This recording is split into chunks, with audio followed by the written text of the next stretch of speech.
ٹھیک ہو گیا۔ علی بھائی اگلا سوال ہے، چند ہفتے پہلے علی بھائی نے ایک مجلس میں ضمناً اس بات کا ذکر کیا تھا کہ سیدنا موسیٰ علیہ السلام اتنے غصے والے تھے کہ انہوں نے ملک الموت یعنی حضرت اسرائیل علیہ السلام کو تھپڑ مار کر ان کی آنکھ نکال دی۔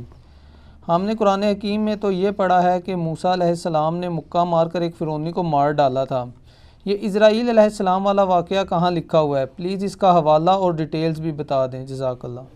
دیکھیں جی، اللہ کا شکر ہے کہ مکے والا واقعہ موجود ہے قرآن کے اندر، ادروائز ان حدیثوں کو منکرین حدیث کے شر سے بچانا مشکل ہو جاتا ہے۔ وہ کہتے ہیں یہ پیغمبر کا کریکٹر ہے کہ وہ تھپڑ مار کے آنکھ نکال رہا ہے، تو پھر ہم ان کو الزامی جواب کے طور پہ کہتے ہیں کہ قرآن میں بھی تو موسیٰ علیہ السلام کا ذکر ہے کہ ان سے ایک قبطی مارا گیا تھا۔ وہ آپ نے انٹینشنلی بندہ نہیں مارا تھا، جو قرآن پاک میں سورہ طٰہٰ کے اندر، سورہ قصص میں، باقی جگہوں پہ ڈیٹیل سے حضرت موسیٰ علیہ السلام کا تو سب سے زیادہ ذکر ہے، 125 دفعہ تو نام آیا ہے قرآن میں، کسی پیغمبر کا اتنی دفعہ نام نہیں آیا بائی نیم۔ ویسے سب سے زیادہ ذکر ہمارے نبی علیہ السلام کا ہے، چونکہ آپ تو سامنے موجود تھے تو ایز اے تھرڈ پرسن نہیں، سیکنڈ پرسن، صرف قل ہی 330 دفعہ آیا ہے نبی تم فرما دو، لیکن نام جو ہے وہ صرف 5 دفعہ آیا ہے، 4 دفعہ محمد اور 1 دفعہ احمد، اس پہ میرا کلپ ریکارڈڈ۔ تو موسیٰ علیہ السلام اور ان کی قوم کا ایک بندے لڑ رہے تھے، تو وہ چھڑاتے چھڑاتے گھوسا مارا، جیسے چھڑانے کے لیے کرتا، پھر موسیٰ علیہ السلام تو پتہ ہے جلالی سن، وہ بندہ ہی مار گیا۔ پھر وہ چلے گئے، اللہ تعالیٰ سے معافی مانگی، کہا شیطان نے مجھ سے کام کرایا، میری نیت نہیں تھی۔ یہاں پہ بھی بخاری اور مسلم دونوں میں حدیث موجود ہے کہ ملک الموت، جن کو ہم اسرائیل بھی کہتے ہیں، تو یہ بخاری مسلم دونوں میں موجود ہے کہ انسانی شکل میں حضرت اسرائیل علیہ السلام آئے اور کہا کہ حضرت موسیٰ علیہ السلام سے کہا کہ آپ اپنے رب کے حکم کو اوبے کیجئے، یعنی اپنی جان میرے والے کرو۔ ان چندہ چلتا پھرتا بندہ ہوئے، انہوں نے کہا ہاں جی سر چلو تیاری جے، اور پھر موسیٰ علیہ السلام، تو حضرت موسیٰ علیہ السلام نے ایک تھپڑ مارا اس کو، اس کے سے اس کی آنکھ نکل گئی۔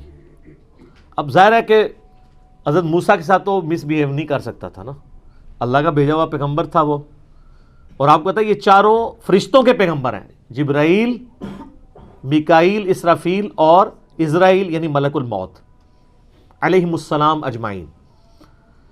یہ انبیاء کے یعنی فرشتوں کے انبیاء ہیں، اسی وجہ سے یہ انسانوں کے انبیاء کے استاد بھی ہیں، ورنہ نبی کا استاد غیر نبی نہیں ہو سکتا، یہ میں آپ کو لاجیکلی بتا رہا ہوں۔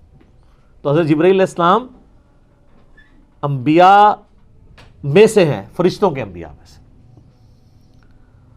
تو وہ پھر اللہ تعالیٰ کے پاس واپس چلے گئے، حضرت ملک الموت، کہا کہ یا اللہ مجھے اس بندے کے پاس بھیجا ہے جو مرنے کو پسند نہیں کرتا، مرنے کو تو کوئی بھی نہیں پسند کرتا۔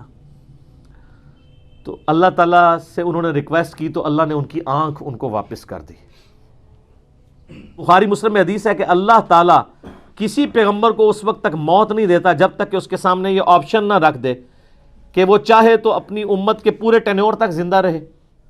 اور بخاری مسلم میں الفاظ ہیں کہ نبی علیہ السلام کو بھی یہ آفر آئی تھی، لیکن آپ نے اللہ کو اللہم رفیق الاعلیٰ کہہ دیا تھا، ورنہ آپ قیامت تک زندہ رہتے، اپنے امت، آپ کی تو امت کا ٹینیور بھی لمبا ہے۔ تو حضرت موسیٰ علیہ السلام نے وہ تھپڑ مارا، وہ اللہ کے پاس گئے، بخاری مسلم کے الفاظ ہیں، اللہ نے آنکھ واپس کی، واپس آئے اور کہا اچھا اس طرح کرو، اللہ کو تو پتہ تھا نا بندہ ذرا جذباتی، میرا ہی بندہ ہے، تو لہٰذا میرے بھی غصے کا برا نہ مانا کرے، منو ہی اللہ نے بنایا ہے، ہر بندے کی نیچر اپنی ہے۔ ابو بکر عمر نہیں بن سکتے، عمر ابو بکر نہیں بن سکتے، دونوں کی اپنی نیچرز ہیں۔ A man can never grow out of his skin۔ انسان جتنا بھی موٹا ہو جائے اپنی سکن سے باہر نہیں نکل سکتا، جو شاکلہ اللہ نے دیا ہے اس کے اندر ہی اس کی وہ ہوئی ہوتی ہے بلٹ اپ۔ بہرحال اللہ نے فرمایا اچھا موسیٰ سے کہو کہ کسی بیل کی پشت پہ اپنا ہاتھ رکھے، اس کے ہاتھ کے نیچے جتنے بال آ جائیں گے نا اتنے سال اور زندگی بڑھ گئی۔ سر وہ تو سینکڑوں بال بنتے ہیں۔ تو حضرت اسرائیل علیہ السلام یہ جب پیکج لے کے آئے نیا کہ حضرت پہلی تے معذرت ہوں اے پیکج ہے، تہاڈی مرضی ہے۔ دیکھو منی پھر موسیٰ دی گئی ہے، ہونا تو چاہیے تھا کہ جس نے مارا ہے اسے بدلہ لیا جاتا، لیکن لاڈلا ہے۔ تو انہوں نے کہا اچھا اتنے سال میں زندہ رہوں پھر کیا ہوگا؟ انہوں نے کہا پھر موت، کل نفس ذائقۃ الموت، ہر ذی روح نے موت کا مزہ تو چکھنا ہے. تو پھر انہوں نے کہا جب اتنے سال بعد مرنا ہی ہے تو اب کیوں نہیں, جب یہ میں نے جام پینا ہی ہے موت کا. تو پھر انہوں نے کہا اے اللہ بس میں تجھ سے یہ دعا کرتا ہوں کہ مجھے ارض مقدس یروشلم کے قریب کر دے, میں اتنا قریب ہو جاؤں کہ وہاں سے اگر کوئی پتھر بھی پھینکے نا تو میری قبر تک پہنچ جائے, وہ مقدس زمین کے. جیسے ہماری بھی خواہش ہوتی ہے بقیع غرقد میں دفن ہو. مسلم شریف میں حدیث ہے کہ جس نے مدینے کے مصائب پہ صبر کیا تو میں اس کا شفیع بنوں گا. ترمذی میں الفاظ ہیں کہ ہو سکے تو مدینے میں مرو, جو مدینے میں مرے گا میں اس کی شفاعت کروں گا. اور بخاری میں حدیث ہے حضرت عمر کہا کرتے تھے اے اللہ مجھے شہادت کی موت دینا, اپنے رسول کے شہر مدینہ میں موت دینا. اللہ نے دونوں ان کی دعائیں قبول کر لیں, کیونکہ سب سے پہلے شفاعت اہل مدینہ کی ہونی ہے, بشرطے کہ وہ آپ کے فرقے کا ہو. ہاں سر فضائل اعمال والے شیخ زکریا صاحب بھی مدینہ شریف بقیع غرقد میں دفن ہے, اور فضان سنت والے الیاس قادری صاحب کے پیر صاحب ضیاء الدین مدنی بھی وہاں پہ دفن ہے, اور ہماری ماں سیدہ عائشہ بھی وہاں دفن ہے,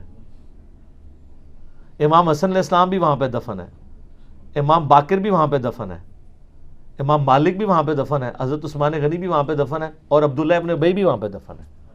قبروں سے کوئی فرق نہیں پڑتا, اتنے نئے لوگوں کے ساتھ اس منافق کی قبر بھی ہے. پہلے تو سانجے قبرستان ہوندے سن نا. تو اچھا انہوں نے دیکھ لیں اس سے اسرائیل سے نہیں کہا کہ منو جا لین دے, اللہ سے ہی مانگا ہے.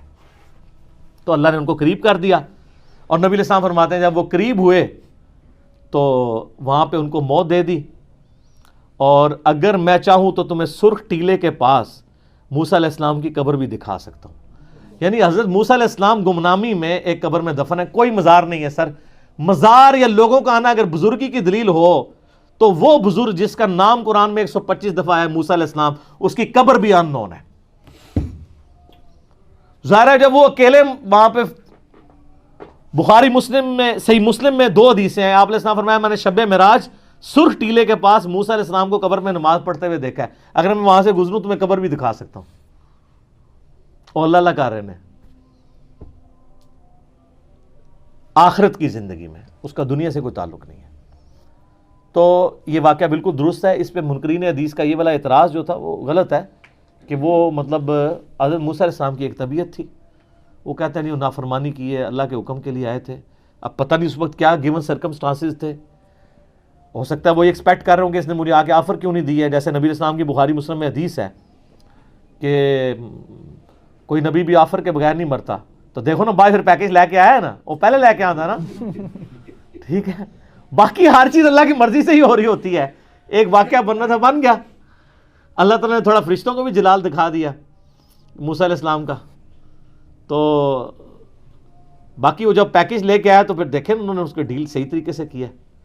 تو موسیٰ علیہ السلام اللہ کے بندے ہیں, پیغمبر ہیں, اور اللہ کے بڑے لاڈلے ہیں.